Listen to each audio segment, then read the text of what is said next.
ये कहानी आज से 10-15 साल पहले की है, जब गाँवों के अगल बगल में बहुत सारे पेड़ पौधे, झाड़ियाँ आदि हुआ करती थी।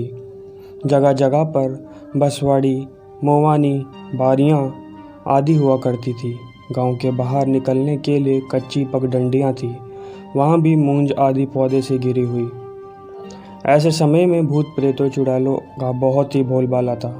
लोगों को इन अनसुलझी आत्माओं के डरावने अनुभव हुआ करते थे।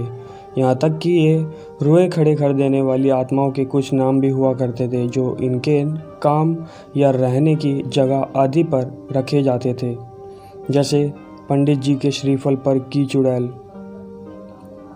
नेटवा बीर बाबा, बड़गी बारी वाला भूत, बसबाड़ी की चुड़ैल, सारंगी बाबा, रक्त पियानी चुड़ैल, नहर डूबनी चुड़ैल, प्यास न मेरी चुड़ैल आदि।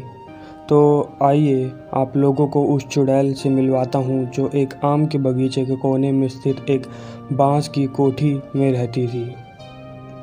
तो दोस्तों, कहानी शुरू करने से पहले मैं आपसे एक ही चीज़ बोलना चाहूँगा कि चैनल को सब्सक्राइब ज़रूर कर देना और बेल आइकन को प्रेस ज़रूर कर देना, और ये वीडियो पसंद आई तो इसको लाइक ज़रूर कर देना। ऐसे ही दमदार वीडियो के लिए मेरे चैनल के कांटेक्ट में रहें। तो बढ़ते हैं आज की कहानी पर।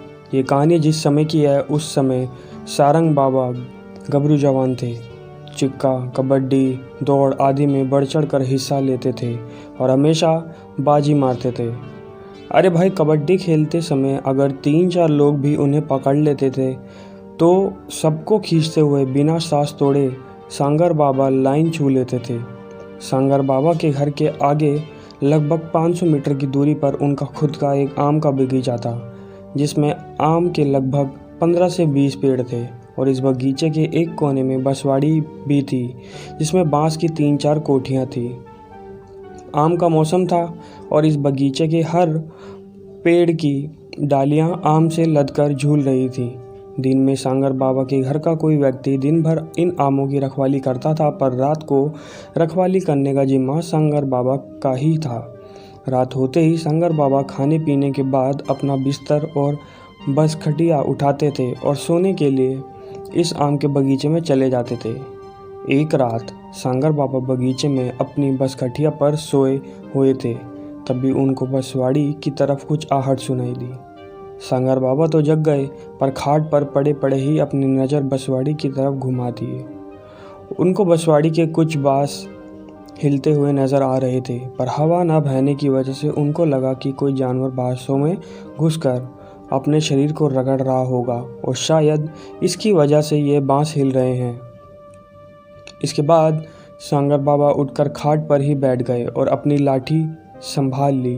अभी सांगर बाबा कुछ बोले इसके पहले ही उन्हें बसवाड़ी में से एक औरत निकलती हुई दिखाई दी। उस औरत को देखते ही सांगर बाबा की सांसें तेज हो गई और वे लगे सोचने की इतनी रात को कोई औरत इस बसवाड़ी में क्या कर रही है, ज़रूर कुछ गड़बड़ है। अभी वो कुछ सोच ही रहे थे कि वह औरत उनके पास आकर कुछ दूरी पर खड़ी हो गई। सांगर बाबा तो हक्के बक्के थे, उनके मुंह से आवाज़ भी नहीं निकल रही थी, पर कैसे भी हिम्मत करके उन्होंने पूछा कि तुम कौन हो और इतनी रात को यहाँ क्यों आई हो। सांगर बाबा की बात सुनकर वह औरत बहुत ज़ोर ज़ोर से डरावनी हंसी हंसी और बोली, औरत हूँ और इस बसवाड़ी में रहती हूँ। बहुत दिन से मैं तुमको यहाँ सोते हुए देख रही हूँ और धीरे धीरे मुझे अब तुमसे प्यार हो गया है। मैं सदा तुम्हारी होकर रहना चाहती हूँ। सांगर बाबा को अब यह समझते देर नहीं लगी कि यह तो वही चुड़ैल है जिसके बारे में लोग बताते हैं कि इस बगीचे में बहुत साल पहले घुमक्कड़ मदारी परिवार आकर लगभग 3-4 महीने रहा था। और एक दिन कुछ लोगों ने उस मदारी परिवार की 20-22 साल की बालिका को इस बसवाड़ी में मरे पाया था और मदारी परिवार वहां से अपना बोरिया बिस्तरा लेकर नदारद था और वही बालिका चुड़ैल बन गई थी, क्योंकि उसकी हत्या गला दबाकर की गई थी। सांगर बाबा अब धीरे धीरे अपने डर पर काबू पा चुके थे और उस चुड़ैल से बोले कि तुम ठहरी मरी हुई आत्मा और मैं जीता जागता, तुम बताओ तुमको कैसे अपना सकता हूँ। सांगर बाबा की बात सुनकर वह चुड़ैल थोड़ा गुस्से में बोली कि मैं कुछ नहीं जानती, अगर तुम मुझे ठुकराओगे तो मैं तुम्हें मार डालूंगी। तुम्हें हर हालत में मुझे अपनाना ही होगा अब सांगर बाबा कुछ बोले तो नहीं, पर धीरे धीरे हनुमान चालीसा पढ़ने लगे।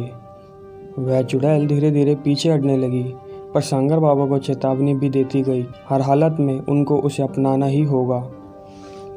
इस घटना के बाद तो सांगर बाबा की नींद ही उड़ गई और वह अपनी बसकटिया उठाए घर चल दिए। दूसरे दिन रात को सांगर बाबा ने बगीचे में ना सोने के लिए बहाना बनाया और घर के बाहर दरवाजे पर ही सो गए। रात को उनकी अचानक नींद खुली तो वह क्या देखते हैं कि उनके साथ कुछ गड़बड़ हो गई है और कोई औरत उनके पास सोई हुई है। सांगर बाबा फौरन जग गए और उस औरत से लगे पूछने कि तुम कौन हो। वह औरत डरावनी हंसी हंसी और बोली कि रात वाली ही हूँ, तुम मुझसे पीछा नहीं छुड़ा सकते, और हाँ, अब तो तूने मुझे अपना भी लिया है। अब प्रतिदिन रात को वह चुड़ैल सांगर बाबा के पास आने लगी और सांगर बाबा चाहते हुए भी कुछ ना कर सके। इस घटना के चलते 8-10 दिन बीत गए। अब सांगर बाबा में पहले वाली ताकत नहीं रही, वह बहुत कमज़ोर हो गए थे। उनके घरवाले समझ नहीं पा रहे थे कि आखिर इनको क्या हो गया है। एक हट्टा कट्टा आदमी इतना कमज़ोर कैसे हो गया है। घरवालों ने सांगर बाबा से बहुत बार पूछा कि उन्हें क्या हो गया है, पर वे लोग लाज के डर से कुछ नहीं बताते थे। कई डॉक्टरों को दिखाया, पर सांगर बाबा की हालत में कोई सुधार नज़र नहीं आया। एक दिन गांव में नौटंकी वाले आए हुए थे। सांगर बाबा अपने दोस्तों के साथ नाच देखने गए हुए थे। जहाँ नाच हो रहा था वहाँ पान की दुकान भी लगाई हुई थी। सांगर बाबा ने वहाँ से पान लगवाकर एक बीड़ा खा लिया और पान वाले से 2 बीड़ी लगाकर बांध कर देने के लिए कहा। पान वाले ने 2 बीड़ा पान कागज पर लपेटकर सांगर बाबा को दे दिया। नाच देखने के बाद सांगर बाबा घर आए और सोने से पहले एक बीड़ा पान निकाल कर खाया और बाकी एक बीड़े को वैसे ही लपेट कर पैकेट में रख लिया। उस रात सांगर बाबा के साथ एक चमत्कार हुआ और वह चमत्कार यह था कि वह चुड़ैल उनके पास नहीं आई। सुबह सांगर बाबा जगे तो बहुत खुश थे। उनको लगा था कि पान लेकर सोने की वजह से वह चुड़ैल उनके पास नहीं आई। उन्होंने अपने पास रखे उस दूसरे बीड़ा पान को खाया नहीं और दूसरी रात भी उसको पैकेट में रख कर सो ही गए। उस रात वह चुड़ैल तो आई, पर इनके खाट से कुछ दूर पर खड़ी होकर चिल्लाने लगी। सांगर बाबा की नींद खुल गई और वह उठकर बैठ गए। उस चुड़ैल ने गुस्से में कहा कि तुम्हारे पैकेट में पान लपेटा है, जो कागज़ है उसको निकाल कर फेंक दो। पर ऐसा करने से सांगर बाबा ने मना कर दिया। लाख कोशिश के बाद भी जब वह चुड़ैल अपने मकसद में कामयाब नहीं हुई तो रोते हुए इस बेवाड़ी की ओर चली गई। अब सांगर बाबा को नींद नहीं आई। वो फ़ौरन बैटरी जलाकर पान लपेटे उस कागज़ को देखने लगे। उनको यह देखकर बहुत विस्मय हुआ कि पान जिस कागज़ में लपेटा था वह कागज़ किसी अखबार का भाग था और उसमें हनुमान यंत्र बना हुआ था। अब सांगर बाबा समझ चुके थे कि पान की वजह से नहीं, अपितु हनुमान जी की वजह से उन्हें इस दुष्ट चुड़ैल से पीछा मिल गया है। दूसरे दिन नहा धोकर सांगर बाबा मंदिर गए और वहाँ से एक हनुमान का लॉकेट खरीद कर गले में धारण किए। और इतना ही नहीं, अब रात को सोते समय वे हमेशा हनुमान चालीसा का पाठ करते हैं और हनुमान चालीसा को सिर के पास रखकर ही सोते हैं।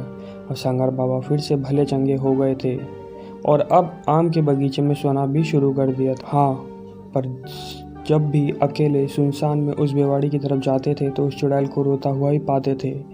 वह चुड़ैल सांगर बाबा से अपने प्यार की भीख मांगते हुए गिड़गिड़ाती रहती है। तो दोस्तों, कैसे लगी आपको ये छोटी सी कहानी, मेरे को कमेंट सेक्शन में ज़रूर बताना और इस वीडियो को लाइक करना, शेयर करना और मेरे चैनल को सब्सक्राइब करना और भी ऐसी वीडियोस के लिए। मिलते हैं अगली ऐसी कहानी में। जब तक के लिए शुभ रात्रि।